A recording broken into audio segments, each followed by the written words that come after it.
দীর্ঘ ১ মাস ধরে পেট ব্যথায় ভুগছিলেন এক কারাবন্দী। পরে তাকে চিকিৎসার জন্য নেওয়া হয় হাসপাতালে। পরীক্ষা নিরীক্ষা করে চিকিৎসকরা তার পেটে আস্ত একটি মোবাইল ফোন দেখতে পায়। এরপর অস্ত্রোপচার করে তা বের করা হয়।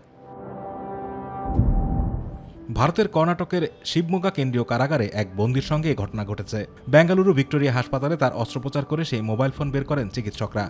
বর্তমানে ওই কয়েদি সুস্থ রয়েছেন। দেশটির গণমাধ্যমে বলা হয়েছে, খুনের দায়ে যাবজ্জীবন সাজা পাওয়া ৩৮ বছরের পরশুরাম কোনো উপায়ে একটি মোবাইল ফোন জোগাড় করেন, কিন্তু কারাগারে রুটিন তল্লাশির সময় মহা বিপদে পড়েন তিনি। কারারক্ষীদের থেকে বাঁচতে ফোনটিকে অন্য কোথায় লুকানোর বদলে গিলে ফেলেন এই কয়েদি। কোনো ঝুঁকি না নিয়ে ওই বন্দীকে বেঙ্গালুরুতে পাঠানো হয়। গত ১ এপ্রিল ভর্তি করা হয় পরশুরামকে ভিক্টোরিয়া হাসপাতালে। ভালোভাবে পরীক্ষা নিরীক্ষা করে চিকিৎসক বুঝতে পারেন পেটের ভেতরে আস্ত একটি মোবাইল ফোন রয়েছে। পরে ২৫ এপ্রিল পরশুরামের অস্ত্রোপচার হয় ভিক্টোরিয়া হাসপাতালে। দীর্ঘ ৭৫ মিনিট ধরে অপারেশন শেষে মোবাইলটি বের করা হয়। হাসপাতালের চিকিৎসকরা জানিয়েছেন, চীনা ফোনটি আকারে ছোট হওয়ায় সেটি খাদ্যনালী দিয়ে পরশুরামের পাকস্থলীতে চলে গিয়েছিল। প্রায় ২০ দিন মোবাইল ফোনটি পেটের মধ্যেও ছিল।